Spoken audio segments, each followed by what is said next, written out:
പാലപ്പള്ളി കുണ്ടായിൽ തോട്ടം തൊഴിലാളി താമസിക്കുന്ന പാടിക്ക് നേരെ കാട്ടാനക്കൂട്ടത്തിന്റെ ആക്രമണം. ഹാരിസൺ മലയാളം കുണ്ടായി എസ്റ്റേറ്റിലെ തൊഴിലാളിയായ പോട്ടക്കാരൻ സതീശന്റെ പാടിയിലാണ് കാട്ടാനകൾ ഇറങ്ങിയത്. പാടിക്ക് ചുറ്റും നിലയുറപ്പിച്ച ആനകൾ പാടിയുടെ മേൽഷീറ്റ് തകർത്തു. ശബ്ദം കേട്ട് പുറത്തിറങ്ങിയ സതീശൻ ആനയുടെ ആക്രമണത്തിൽ നിന്ന് കഷ്ടിച്ചാണ് രക്ഷപ്പെട്ടത്. 1 മണിക്ക് വന്ന് നോക്കിയപ്പോ ഇവിടെ പാടി പിടിക്കുന്ന സൗണ്ട് കേട്ടിട്ടാണ് ഞാൻ വാതിൽ നോക്കിയപ്പോ ഒരു 3-5 ആന ഇപ്പുറത്തുണ്ട്. അപ്പോ ഞാനപ്പോ ലൈറ്റ് ഇട്ടപ്പോ ആന അവിടെ എങ്ങാണ്ട് നിന്നു. അത് കഴിഞ്ഞിട്ട് ഞാൻ വാല് തുറന്ന് അപ്പുറത്തോടെ പോകാൻ വേണ്ടി നോക്കി കഴിഞ്ഞപ്പോ അവിടെ നിൽക്കുന്ന ഒരു 3 എണ്ണം. അങ്ങനെ ടോട്ടൽ 5 ആന ഉണ്ടായിരുന്നു. ഞാൻ കഷ്ടിച്ചാണ് എന്റെ ജീവൻ എനിക്ക് തിരിച്ചു കിട്ടിയിരുന്നത്.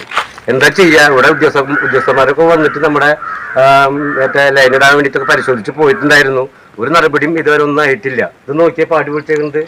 1 മണിക്കൂറിലേറെ ഭീകരാന്തരീക്ഷം സൃഷ്ടിച്ച ആനക്കൂട്ടത്തെ സമീപത്തുള്ള പാടിയിൽ താമസിക്കുന്നവരും ഫോറസ്റ്റ് ഉദ്യോഗസ്ഥരും ചേർന്നാണ് തോട്ടത്തിലേക്ക് കയറ്റിവിട്ടത്.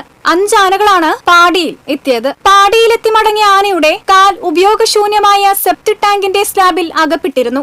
ഏതാനും ദിവസങ്ങളായി 15ലേറെ ആനകൾ കുണ്ടായി പ്രദേശത്ത് ഭീതി പരത്തുന്നതായി നാട്ടുകാർ പറഞ്ഞു.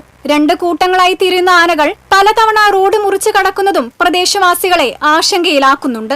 കഴിഞ്ഞ ദിവസം റോഡ് മുറിച്ചു കടന്ന ആനക്കൂട്ടത്തിന് മുന്നിൽപ്പെട്ട യാത്രക്കാർക്ക് ഏറെ നേരം കഴിഞ്ഞാണ് പോകാനായത്.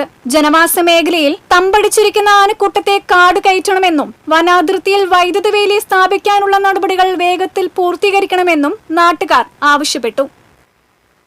TCV പുതുക്കാട്.